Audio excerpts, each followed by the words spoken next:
Hello friends, कैसे आप सब। स्वागत है आपका हमारे यूट्यूब चैनल पर और आप देख रहे हैं आधुनिक भारत का इतिहास यानी कि मॉडर्न इंडिया ऑफ इंडिया। तो इसमें हम देख रहे हैं गांधी युग, गांधी से संबंधित जितनी भी घटनाएं और आंदोलन हैं वे सभी देख रहे हैं। आज का हमारा टॉपिक है व्यक्तिगत सत्याग्रह, इंडिविजुअल सत्याग्रह 1940। ठीक है, तो इससे जुड़े हम महत्वपूर्ण जो भी प्रश्न बनेंगे एमसीक्यू में वो देखेंगे और इसमें साथ ही साथ अगस्त प्रस्ताव के भी बारे में जानेंगे। तो चलिए दोस्तों, वीडियो को अंत तक देखें क्योंकि महत्वपूर्ण प्रश्न होने वाले हैं और यहाँ से प्रश्न बनते ही हैं। तो चलिए पहले प्रश्न पर चलेंगे। पहला प्रश्न है हमारा, व्यक्तिगत सत्याग्रह सर्वप्रथम कहाँ शुरू हुआ था। तो देखिए दोस्तों, कांग्रेस क्या कर रही थी, अंदर से या आंतरिक रूप से सरकार के साथ सहयोग करना चाहती थी। ठीक है, मतलब अंग्रेज़ों के साथ सहयोग करना चाहती थी। ठीक है, और 1940 में नेहरू जी ने भी कहा था। ठीक है, अब देखिए क्या हुआ, लेकिन जो यह सरकार थी, ठीक है, सरकार का व्यवहार था, ठीक है, तो उससे क्या होकर दुखी होकर, ठीक है, क्षुब्ध होकर कांग्रेस ने पुनः क्या करना पड़ा, आंदोलन का मार्ग चुनना ही पड़ा। ठीक है, मतलब कांग्रेस ने आंदोलन करना पड़ा। तो दोस्तों इसी के उसमें तो अब क्या, क्योंकि प्रतिष्ठा भी धूमिल कर रहे थे वो लोग, ठीक है, और मान सम्मान को भी ठेस पहुंचा रहे थे, मान सम्मान के विरुद्ध क्या कर रहे थे, कार्य कर रहे थे। तो फिर क्या हुआ, द्वितीय विश्व युद्ध भी चल रहा था।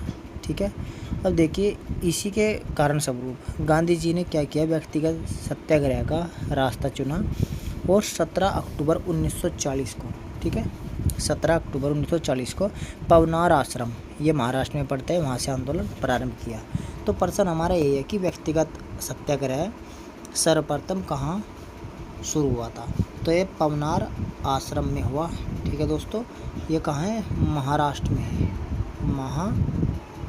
महाराष्ट्र। ठीक है बच्चों, चलिए शुरू करते हैं अपने अगले प्रश्न पर चलेंगे। ठीक है, शुरू करते हैं अपना अगला प्रश्न। अगला प्रश्न है, व्यक्तिगत सत्याग्रह किसने प्रारंभ किया था। ठीक है दोस्तों, तो देखिए व्यक्तिगत सत्याग्रह का जो आरंभ किया था वो गांधी जी ने किया था। ठीक है, आंदोलन का ये प्रारंभ तो देखिए महात्मा गांधी जी ने किया था। ठीक है, और महात्मा गांधी ने इसको चलाने के लिए, ठीक है, सत्याग्रही चुना था विनोबा भावे को। ठीक है, तो यहाँ पर यदि चुनने की बात है कि पहले सत्याग्रही कौन थे वो आगे प्रश्न में देखेंगे। ठीक है, चलिए शुरू करते हैं अगले प्रश्न को। चलिए अगला प्रश्न है, व्यक्तिगत सत्याग्रह सर्वप्रथम कब शुरू हुआ था। तो दोस्तों 17 अक्टूबर 1940 को ये शुरू हुआ था। ठीक है, 17 अक्टूबर हमने शुरू में भी बताया था। 17 अक्टूबर को पवनार आश्रम महाराष्ट्र से ये आंदोलन प्रारंभ किया गया गांधी जी के द्वारा। चलिए अगले प्रश्न पर चलेंगे। अगला प्रश्न है, पहले सत्याग्रही कौन थे।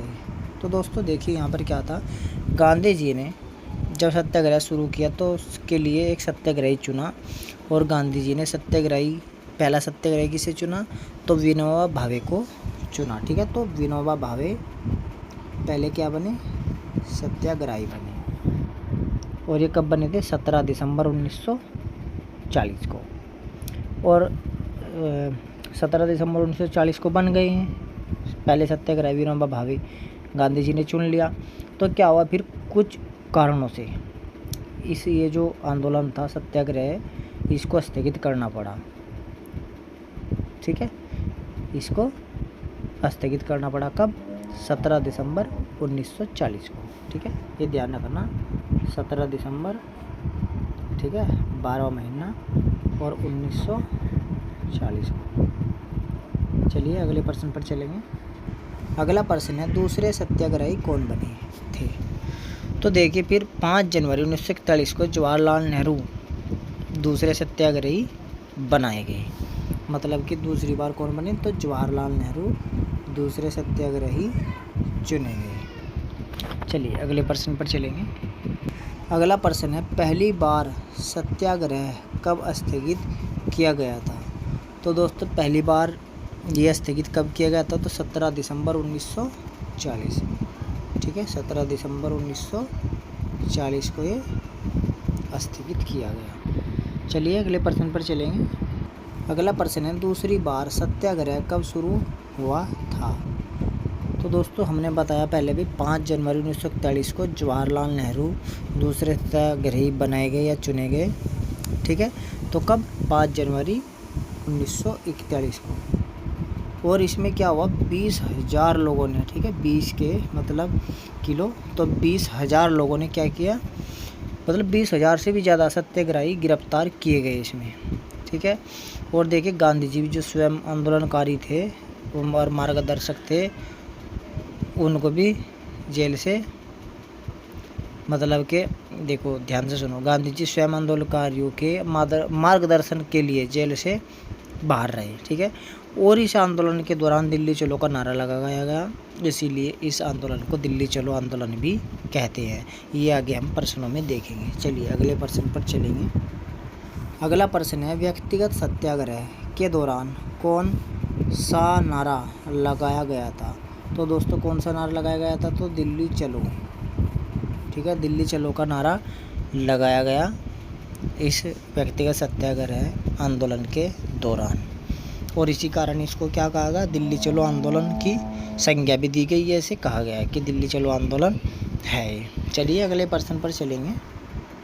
अगला प्रश्न है, दिल्ली चलो आंदोलन की संज्ञा किसे प्रदान की गई थी? ठीक है दोस्तों, तो दिल्ली चलो आंदोलन की संज्ञा किसे प्रदान की गई थी? तो ये हमने कई बार बता दिया है, तो व्यक्तिगत सत्याग्रह को प्रदान की गई थी। ठीक है, चलिए अगले प्रश्न पर चलेंगे। और वो इसलिए क्योंकि इस आंदोलन के दौरान दिल्ली चलो के नारे लगाए गए। अगले प्रश्न को देखेंगे। अगला प्रश्न है, अगस्त प्रस्ताव कब पारित किया गया था? तो देखिए दोस्तों, ये अगस्त प्रस्ताव से भी हमने प्रश्न लिए हैं, क्योंकि अगस्त प्रस्ताव 8 अगस्त को हुआ, इससे पहले हुआ था। ठीक है, तो इससे प्रश्न भी जुड़े देख लेते हैं हम साथ के साथ ही, जो महत्वपूर्ण है 1-2। चलिए, अगस्त प्रस्ताव कब पारित किया गया? तो दोस्तों अगस्त प्रस्ताव 8 अगस्त 1940 को पारित किया गया। ठीक है, 8 अगस्त 1940 को। क्या कारण था?